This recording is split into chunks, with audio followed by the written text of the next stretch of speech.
Hello, ladies and gentlemen. Welcome to Fleet Europe. Welcome to this webinar that we organize with the support of GM. GM is, of course, the well-known car manufacturer, and GM is also well-known for everything that has to do with the development of new technologies for your international fleet. Today, we will talk about technology. We will talk about ADAS. So ADAS, or the Advanced Driver Assistance Systems. And we will also detail how ADAS in fleets will lay groundwork for future autonomous vehicle adoption. Since a couple of years, we are looking forward to driving driverless vehicles, but of course, we are not yet there. And ADAS, of course, is an important, crucial step to reach and achieve autonomous transportation. And within GM, they have already done quite some developments in terms of the technology. And today we are going to look how it can work in the future, what it means for your corporate fleet, and how you can benefit of ADAS and autonomous transportation in the near future. We have invited two experts that will detail what the status is of ADAS today, where we are heading to, but also what the regulatory landscape in Europe is when it comes to ADAS and autonomous, and finally, how you can benefit from the technology. You, as a participant, you can ask your question and submit your question via the chat in this webinar tool, and at the end of the webinar we will have 5 to 10 minutes for a short Q&A together with our experts. So I hope that you are ready, and without no further ado, I will now introduce our two expert speakers for this webinar with the support of GM. Let me welcome Adam Owens. He is the Head of Government Affairs Europe and Strategic Markets, and Cedric Langer, who is Head of Sales B2B and Partnerships. Adam, welcome. Welcome to the webinar. Welcome to Fleet Europe. I hope that you are well. I'm doing well. Thank you all so much for having me today. I'm excited to be here to talk to everybody about this topic. Yeah, it's great. Normally we are talking about fleet efficiency, fleet management, etc., car policies, how to introduce, let's say, sustainability, what to do with total cost of ownership. Today we are going to look a little bit beyond all of that, and we are going to deep dive into what we can expect in terms of technology.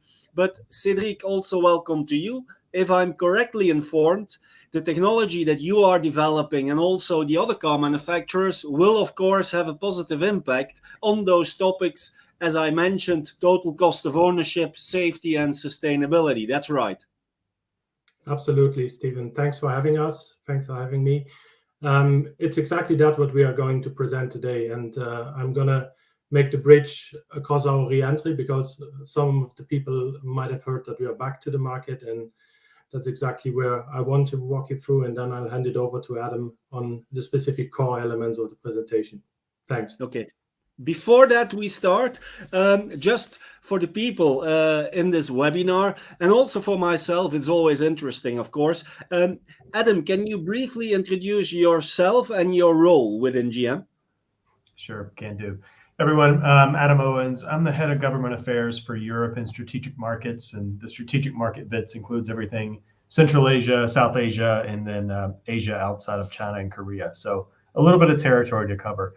I'm based in Zurich at the GM Europe headquarters, and I've been with GM now about 5 years. And I started just at the beginning of us rolling out our Super Cruise hands-free technology, which I've seen the evolution and gotten to use it. So I'm excited to be able to talk to people about it today. Perfect. Thank you. And then Cedric, I see already on the screen that you are Head of Sales Europe B2B. So this means that all fleet customers, if they have a question or they would love to work with GM, they need to contact you? They need to contact me or the team that we're setting in place. So I'm part of the commercial team in Europe, and the commercial strategy of GM is obviously a hybrid one. So we're going direct to customers. Some might have read that, and some might have visited our stores already. for one part, but I'm responsible for the fleet business, B2B business, and we are building up different distribution models on that one together with my teams in all the countries. Okay, perfect. And we can, of course, also expect that when we are in the future heading towards autonomous vehicles, that many of those will also be managed by big fleets. So your role can only become even more important in the future, Cédric. Gentlemen, thank you once again. To the audience, if you have a question for the experts, then please submit the question via the tool. At the end, we will have the Q&A. And then now we will start with the presentation of Cédric and Adam, and as you see on the screen, it's Cédric who will kick off. Thank you very much. Yes, thanks, Stephen. So yeah, we can directly jump into the topic. So some of you might have heard it, some of you might have read it, some of you might have already visited one of our stores, be it in Zurich, in Paris, or some test drive locations that we have throughout Germany and Sweden. Some might have even driven a Lyriq, which is an amazing electric vehicle that we're bringing to the market.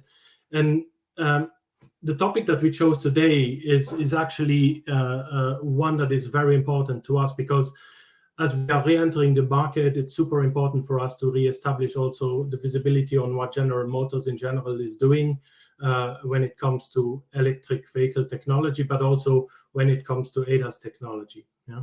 So before we enter the core of the presentation with Adam, I would like to walk you through a couple of elements that are related to our re-entry strategy. What is important to bear in mind when it comes to our ADAS future in Europe. Please go to the next one.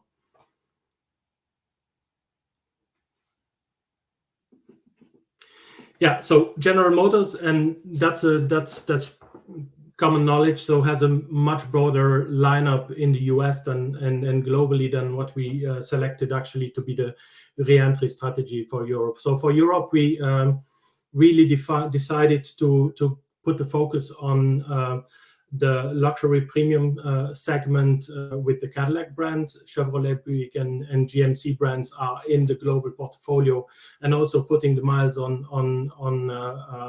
our self-driving and assisted systems. But all of these brands, and that's the particularity, are powered by one platform, one single platform, that is the Ultium platform, which is important to reach scalability. And all these is powered by our vehicle intelligence platform. So actually we reach the critical mass and critical scale as well on being able to deploy such ADAS systems in Europe as well in a time. I'll show you a quick video that actually shows our scalability of our portfolio and the Ultium platform right now.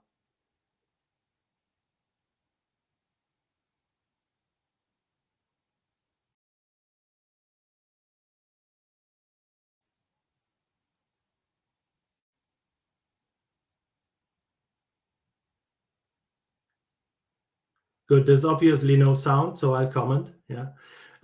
So you see that throughout the lineup, and obviously some of these vehicles will never bring to Europe, but others we will. And like for instance, the Cadillac Lyriq or the Cadillac Optiq that we announced a couple of weeks ago in Paris. The Ultium platform is actually the baseline skateboard platform, very performant battery system that we are enabling in all our vehicles, and that is actually powering our EV lineup, that we are fully bringing to the European market. And this is super important actually to sustain our triple zero vision that we have on the next slide, which is our vision for triple zero, which is zero crashes, zero emissions, and zero congestions. And there you see already that on the crash side and on the congestion side, we are really working on putting in place strategies and also rolling out different products and services in the space of ADAS, but also, as you know, in the US with some autonomous AV programs. To fulfill this vision, triple zero vision, something is super important. Yeah, so I showed already that we have scale, and on the next slide you see a couple of elements related to our scale. 6.2 million cars sold, 31 countries where we are operating, 6 continents where we're operating across 22 time zones. I can continue. 160,000 employees worldwide to support our vision. But the most important one, and that's reflected here on this picture, is to have the innovator's mindset. Yeah, and the innovator's mindset. This picture is a 1964 air conditioning system that we brought to the market at that time. GM and Cadillac, throughout all the brands that we're bringing in our portfolio, are constantly innovating so that we can bring great product, great content in the cars, and also for our customers in the fleet space. Yeah?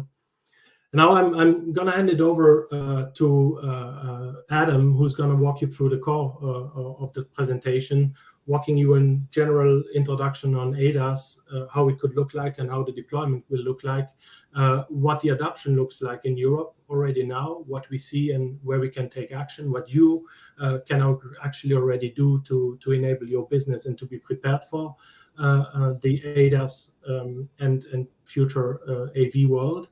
And on our end, it's a pleasure to support all the discussions afterwards and entertain all your questions that you would have from a business standpoint. Now, Adam, you take us through. All right. Thank you, Cedric. 2 things. I think we need to figure out how to get a vehicle to Antarctica so we can have 7 continents with GM customers. And then the other thing, when you look at GM innovation, is GM was the company that designed the first artificial heart pump. This is just a little fun fact that a hospital in Detroit needed a heart pump so they could do a heart transplant, and they came to GM because they assumed that, a heart is basically similar to an engine, and the team put it together. So that's one of those other things that's buried in the history of GM's deep innovation. So looking at the future of our innovation and currently where we're at, we'll spend a little bit of time talking about ADAS, which is Advanced Driver Assistance Systems. I'm pretty sure most of you have used an ADAS either in your personal car or your company car sometime over the last few years, because these have been proliferating rather quickly. You can see a list of some of the common features that make up a comprehensive ADAS suite.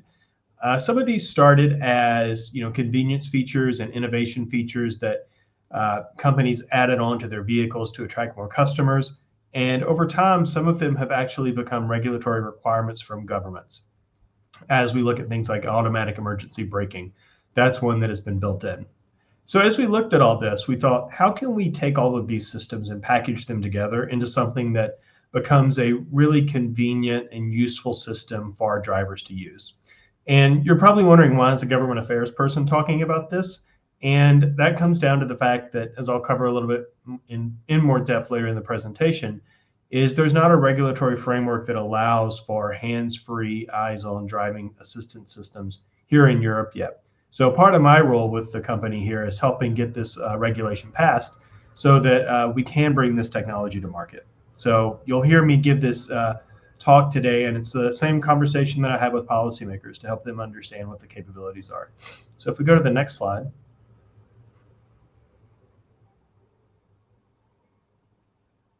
There we go. So you can see that ADAS has a pretty widespread reach into corporate fleets. 45% of new commercial fleet vehicles have at least one ADAS feature built into them. And then more importantly, we see a growing expectation from customers that these systems be present in their vehicles. And a lot of future car owners demand that this be in there, and it will really influence their decision.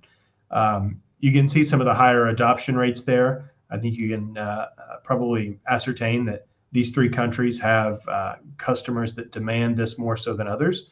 But you've also seen the UK and Germany, for example, roll out a system where they will allow companies to put hands-free driver assistance systems onto their roads in ways that we're not allowed to in other parts of Europe yet. And that, I think, gives people more experience with these systems and allows them to have that familiarity that leads to higher adoption rates. Go to the next slide.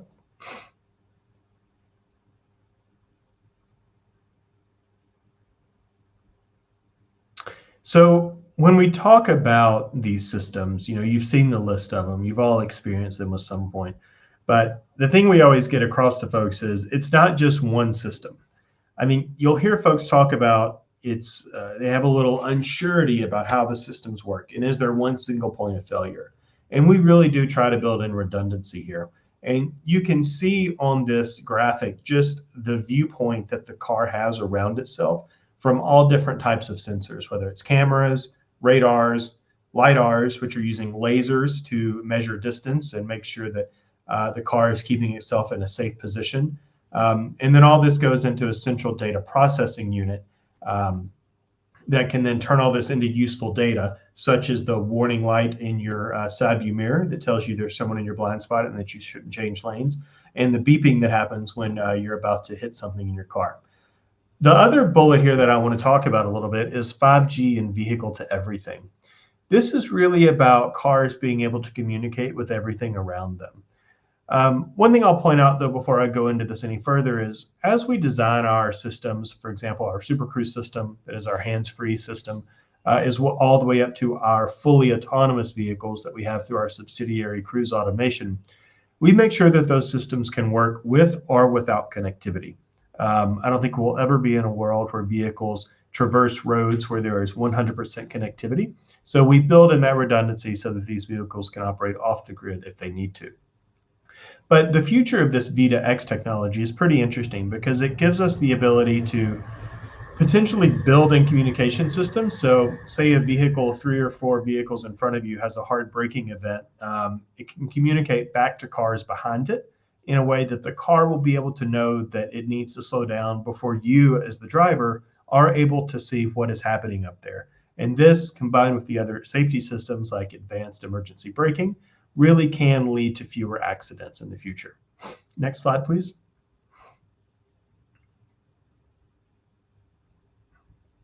So fewer accidents, I think that's one of the first things that comes to mind when we talk about these systems. And even though our Super Cruise hands-free driving system is not a safety system, it does use the safety components in the vehicle to provide a more a user-friendly experience. But when you look at the ADAS systems on their own, they really do lead to tangible benefits. For example, advanced emergency braking has reduced the number of rear-end collisions that happen in vehicles that have it, so much so that in some countries, AEC is now required technology in new vehicles. It also gives enhanced driver awareness for systems like blind spot monitoring and rear view cameras and the sensors that prevent cars from backing over people or material that are behind it. And in cars that are connected to the internet, these systems allow us to communicate more efficiently with emergency responders should an accident occur.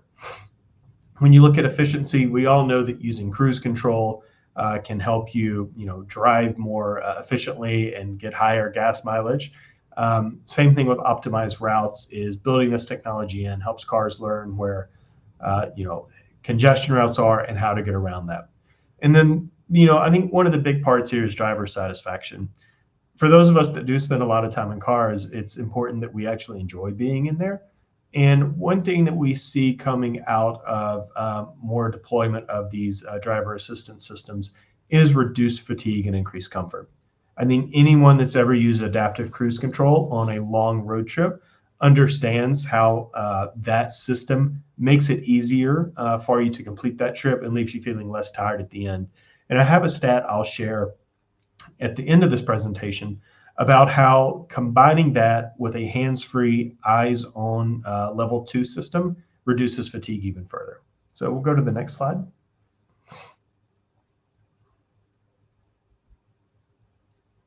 So you've heard me talk about all the good and why these systems are great and how we enjoy using them, but there still remain a number of challenges to further adoption.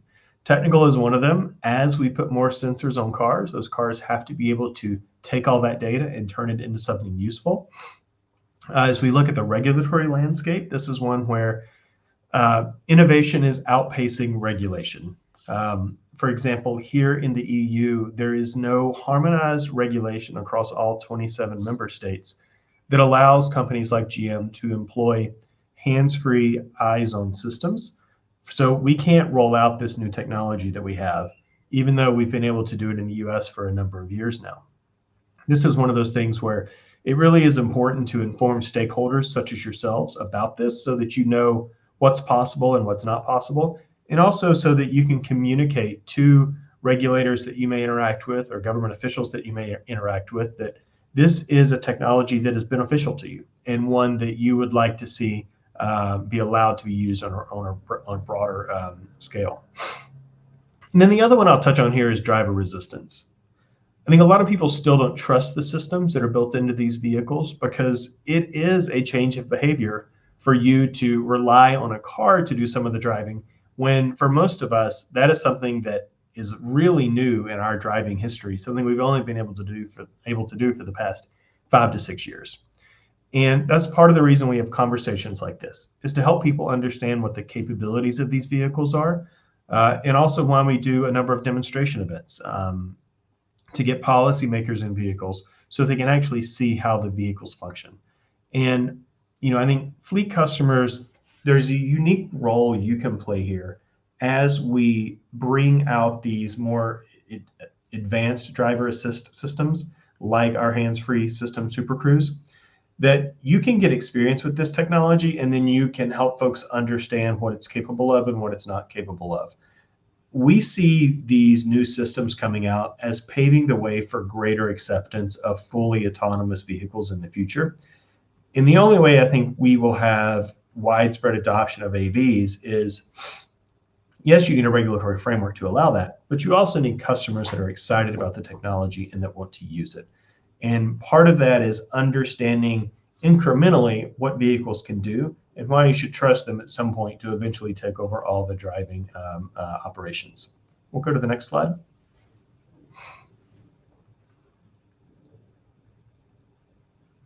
Here we go. So, when we look at the future here, it really is improving sensors, and we really are seeing this happen rather quickly. And I'm sure you've all experienced it in your vehicles with many new systems coming online. We're still thinking, how do we integrate AI and machine learning into this to help this be an even more robust system and one that can learn more quickly and be more functional and better functional. And then, we talked about the vehicle to everything communication, and then the regulatory developments and government initiatives that will allow us to get to that point. And this will eventually lead to that transition to level 4 and 5, which we refer to as full autonomy systems that are out there, so that we can all benefit from that, whether it's in delivery operations, robo-taxis. We do think there's a number of opportunities that could be explored there. We'll go to the next slide.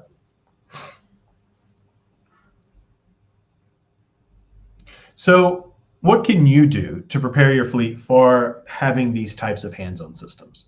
A part of it is collaboration, finding a good partner to collaborate with that has a well-functioning hands-off, eyes-on-the-road system is one way to get this into your fleet. And then through that collaboration, you can really understand how to deploy it, what you need to do for access controls, what you do with data storage and transmission. And then also really important here is training drivers on how the system works. There's no point in getting a new technology if people, by not understanding how to use it, decide they don't want to use it. So having a partner that can come on board and can help your drivers understand what this system does, what it doesn't do, and how to use it safely and effectively is really important. And a good way to do that is through pilot programs where you can send out a number of these drivers to understand how these ADAS will work and what they will bring to the fleet.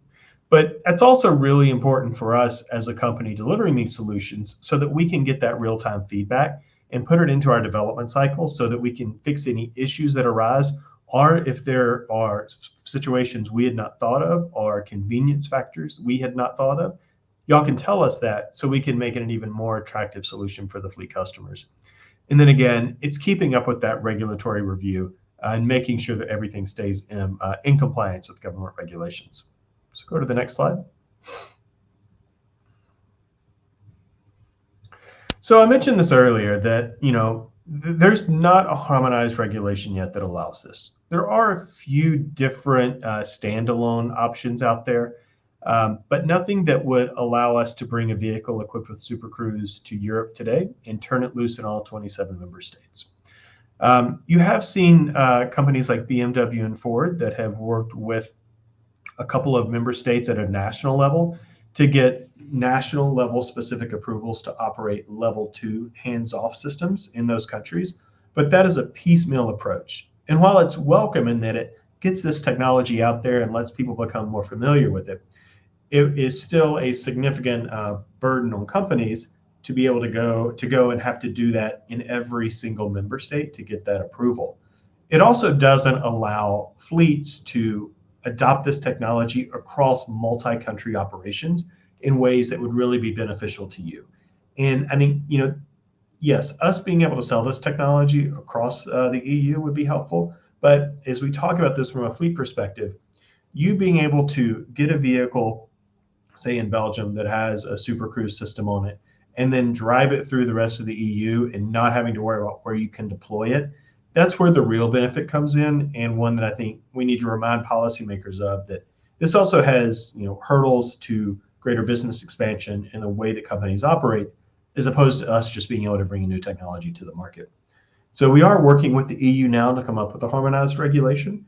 We'll hope that will be out in the next year or so.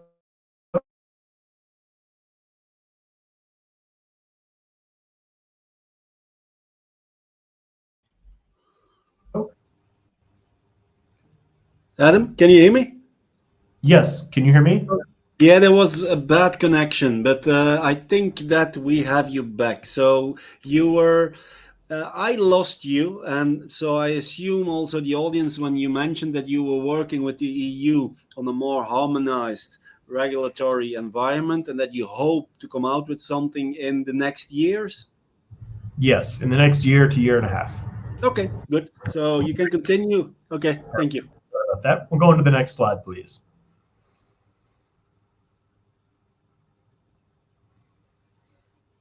So I won't spend too much time here. I did just talk a little bit about this as far as the future regulatory outlook. One thing I will highlight here is, as we eventually get into fully autonomous vehicle operations, one of the key things that we have to understand is the liability and insurance regulations that will drive that. And I think it'll be important for fleet customers, along with OEMs, to be involved in those conversations as we figure out what that future looks like, because it's not one that we've had to navigate before, when drivers of vehicles were the ones in control and the ones that held on to a lot of these responsibilities. So next slide.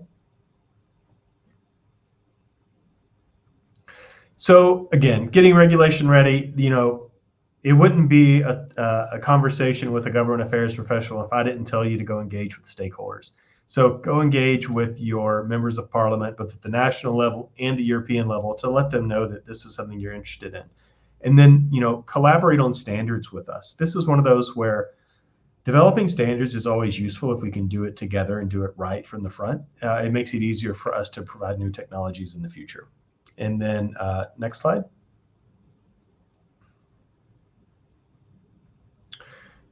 And you've heard me mention Super Cruise quite a few times now. So just to give you a little bit of background on what this is, Super Cruise is a system we've deployed in North America since 2019 that allows a user to be in the vehicle and to push a button and then to take their hands off the wheel. And as long as their eyes remain on the road, the vehicle will navigate for them on mapped highways that are specifically within the vehicle's database. So when you look at this, how do we maintain that driver's attention? We make sure that the driver's paying attention by having a camera that looks at the driver's eyes and makes sure they are on the road. And then another set of cameras that monitors the driver's head position to make sure that their head is facing forward.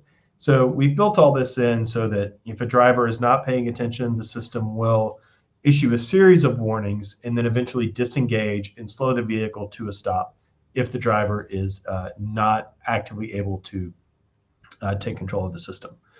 Our rationale behind this is we don't think these types of systems are ready yet to be able to operate without the driver being able to take control at a moment's notice. And we think that leads to a safer operation of these systems.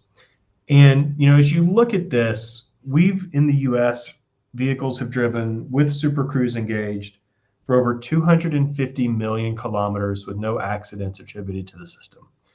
I don't think there's a greater test than that, and also no greater testimonial for how these systems can work. You can see we've got it available to use on over 1.2 million kilometers of mapped highways in the US and Canada. And, I talked about fatigue earlier. We went out and we surveyed our Super Cruise owners and asked them what they thought about the system. 80% of them said it made driving more relaxing. I'm someone that can attest to that. I drove about 2,000 kilometers in a Super Cruise equipped vehicle a couple of years ago. And when you're driving 8 to 10 hours a day, having that system makes it much less tiring by the time you get to your destination. I was skeptical about this when it first happened, but how the system would work. But once you do it, after about 30 seconds, you actually begin to trust the system and understand what it's capable of. And, I think you'll see, as the data here shows, this is the number 2 reason a lot of people buy our vehicles. And I think it'll become a reason that, a lot of folks in fleets want to have these vehicles available to them, because it is something that makes the driving experience more enjoyable. So I think that was the last slide. There may be one more if you can just flip ahead. All right, just a summary of all this. So, I hope this has been useful for you to understand a little bit out there, our approach to this, how we're trying to package a lot of these systems into something that really provides benefits for the driver. And, I think for companies that have lots of drivers, a less fatigued driver is something you can all benefit from. Not to mention having these additional systems, even as standalone, really do help provide a more safe operation of the fleet. And then staying up to date on the regulations is important. I think some of you may be getting cars already that have the ability to use a level 2 hands-free system, but it just can't be activated. So knowing when the regulatory environment allows that will be important, because that can be updated. And then you can have these vehicles in your fleet, and then understanding what the training that needs to happen before that can be turned on and before you let folks use it is important. So, and last but not least, if you have questions about this, let us know. Feel free to reach out to me, Cedric, anyone on the GM team, and we're happy to share our experiences about this. And we can also probably talk to you about how fleets in the US have used this system as well and what their drivers say about it. So I think that wraps up my portion. I will stop there and see if we have any questions. Okay. Thank you very much. Thank you, Adam. Thank you for the presentation. Thank you for detailing the status and the future of ADAS and autonomous transportation and its technology. We have also Cedric back in our webinar room. To the audience, if you have a question, submit it via the chat. And we will start with the Q&A. The first question. In the beginning of the presentation, you showed also with a nice short video, the EV lineup at GM. When can we expect, let's say, a full EV lineup in Europe? We are working on it, right? So after we launched with the Lyriq, the Cadillac Lyriq in September, when we opened the Cadillac Zurich City store in here in Zurich, we announced a couple of weeks ago the Cadillac Optiq, and we are regularly working on also improving our lineup, multiplying different vehicle types that we can bring to the market. So there's a own European product development team also working. So the lineup that you see in the US will most probably, for part of it, make it to Europe. Also in other brands, but this is a little bit too early to already tap into that one, because for the moment we are really fully focused on the Cadillac brand, which is an amazing brand, an amazing history, also an amazing aura. When you look at the vehicles and the products that we are bringing to the market, it's exciting also to be heading a fleet team on that one. The Cadillac Lyriq is obviously not a fleet vehicle, but the Cadillac Optiq will be. Okay. And we are super happy to be able to showcase it in Milan when we meet each other in person. Very good. Thank you. So that's already a scoop for the audience. On the Fleet Europe Days in Milan, the end of October, you can meet also with GM over there and their new EV lineup. Also in the presentation, and I think, Adam, that you presented that one, it was mentioned that at the moment, currently, around 45% of new commercial fleet vehicles in Europe are equipped with at least one ADAS feature. I was a little bit surprised that it was not more. What is your opinion about it, and what would be the main reason that not more vehicles coming out of the factory are already equipped with ADAS technology? Yeah, it's a good question, and I thought the number would be higher as well. I guess my sense on that, and I'll also ask Cedric for help here, not being a fleet expert, is one thing I think is maybe customer or fleets haven't renewed as quickly as might have happened with the pandemic and everything. So that some of these vehicles that are coming out with the new technologies built into them, it may not be there. Or, the other option, and I'm speculating here, is when folks were surveyed about this, they may not have thought about some of the systems that are in these cars as advanced driver assistance systems, because some of them have been around a little while. For example, blind spot monitoring has been around for a number of years now, and people may not always think about that as an advanced system, even though the technology behind it is. So Cedric, correct me if I told any lies there. No, I think that's going in the right direction. And also, there's also, when you look at the lineup that we're bringing in and with the Cadillac vehicles, we brought that as well because we know that packaged in the vehicles and Super Cruise will be packaged in our offering when we bring it to the market. It's exactly the segment and the segment quality that you are looking into when it comes to these kind of aids. Yeah. So, and I guess that when you look at fleet in general, where the cost and the efficiency of the total cost of ownership has an impact, well, these systems come at a cost as well, right? So it's going to be a small segment share in the beginning, and once cost on OEM side will drop as well, it will probably be entering much more of the lineups that we see in fleet for the moment. Okay. Another question on GM. You also presenting that the vision of GM is around, and it's your 000 vision. It's around 0 crashes, 0 emissions, and 0 congestion. When do you think that you and we as an industry can achieve that 000 vision with 0 crashes, 0 emissions, and 0 congestion? So I think we are on our way there. GM a few years ago said that our aspiration was in our major markets for our light duty vehicles to all be electric by 2035. So we've made that statement. Obviously, market situation, it continues to evolve, and we're watching that closely, but that remains a goal for us, is to get to that point of an all EV future here fairly in the next, I could say within a decade or so. You also have policies in Europe that are driving us towards that type of EV future with the 2035 end of combustion engine sales for light duty vehicles here in Europe. So on the 0 emission side, I think we're getting there. The 0 congestion and 0 crashes, there's no hard date set for those, but I think it's one of those that you don't need to have a date for those to be something that we should all be aspiring to. As we roll out more of these advanced driver assist systems, it will help with congestion and it will help with safety. And as we look at what our future is with autonomous vehicle rollout, that really plays into the no congestion piece, because autonomous vehicles could provide opportunities to lessen congestion given their advanced sensors and how they operate. Okay. Another question, and probably also an important one, is of course the ethical question with regard to autonomous. What is the vision of GM, and what is, let's say, the vision of the current vision, let's say, perhaps also in terms of regulations when it comes to the ethical question of an autonomous vehicle is, has an accident, there is a crash, there is a fatality, yes.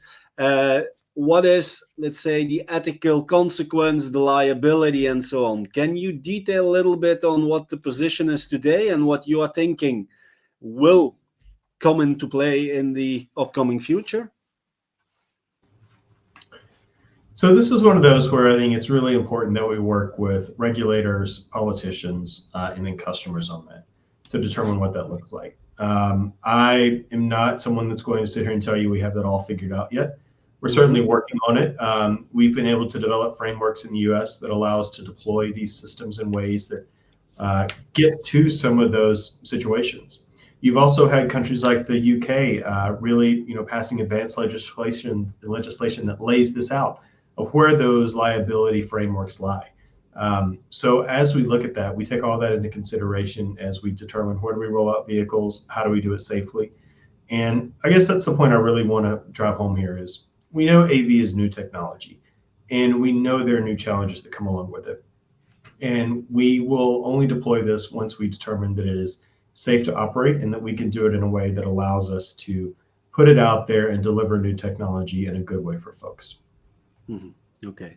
So at this moment, let's say that the question that car manufacturers will need to choose if they are going to hit when there is a dilemma, the old lady or the woman with the baby, this is at this stage irrelevant at the moment. I don't think it's irrelevant, but we have had situations where the car is able to stop on its own. It can make right. It has the ability to, I won't say decide, but so far we've been able to operate them in good ways. I saw something today that talked about edge cases, and one of the ones was Waymo encountered a lady in a wheelchair chasing a duck, and the car was able to handle that situation effectively. So we work hard to build in solutions to these situations as best we can. Okay. How do you see the technology of ADAS going forward, and then also autonomous technology? Do you foresee, for example, that the level 4, level 5 autonomous vehicles will be integrated in a closed system, or can there be a mix where we will have those level 4, level 5 vehicles together with those human-driven vehicles? How do you think that this will go forward? So I think we're going to start off with a mix simply because we won't be able to flip a switch and move from human-driven vehicles to autonomous vehicles overnight. You have this operating in the U.S. in a number of cities where robotaxis are operating with mixed traffic of human-driven vehicles as well. So I think that will be the future that we're at as we eventually make that jump. And, as we look at how you use AVs, it may not get to a point where everyone has a personal AV that they get in and are driven around by the vehicle, but we see other uses for it, such as, as mentioned, delivery, robotaxi service, allowing customers that say live in rural areas that don't have the ability to drive to the hospital or to drive to a doctor, they can order an AV to come pick them up. And it's a way to provide mobility access to folks that may not have had it before, while we all can still go enjoy driving our own vehicle when we want to. In what way do you think that fleet managers, corporate fleet managers, multinational companies need to change their policies? So they have car policies, vehicle policies for the employees that drive company cars. Do they need to change the policies with the evolution, let's say, of ADAS into the vehicles and with the trend towards autonomous technology?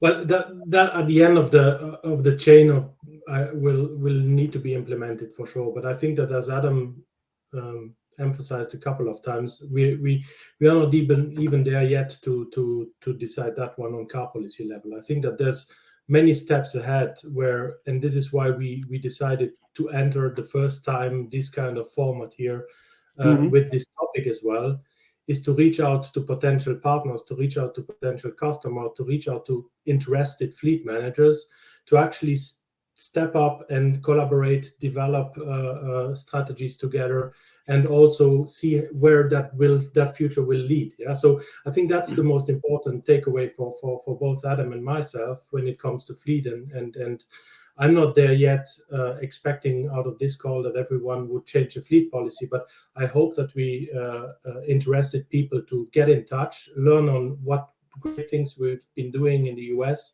in a much more flexible framework, legal framework and regulatory framework, and what we would be able to do if we team up. And this is my proposition as well to the audience.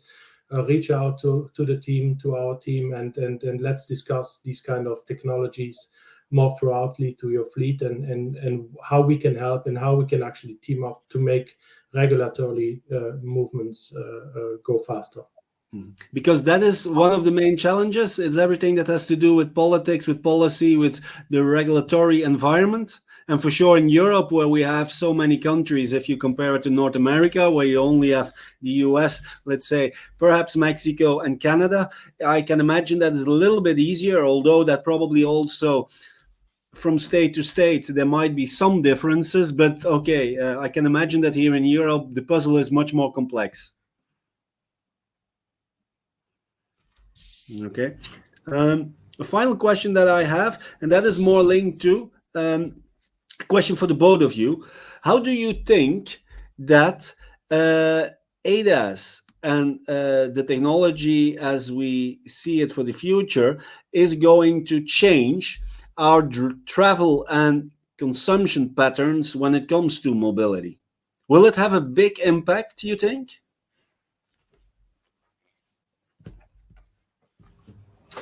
I think if you can ever make the task of driving and getting somewhere easier for people that don't enjoy driving and make it less tiresome, they'll probably be more willing to do it than they would otherwise. Cédric, final word for you? Yeah, that's what I think as well. Yeah, I think that it's an enabler. It's for those who say that it infringes actually the freedom of people. I think it's the other way around. Yeah, so I think it will give access to travel, give access to movement to much more people that are even not some that from that are maybe not able to drive. Yeah. Mm-hmm. And will not be able to drive ever. Yeah, and with autonomous technology, you can address this kind of population as well, which is super important from an inclusion standpoint for General Motors as well.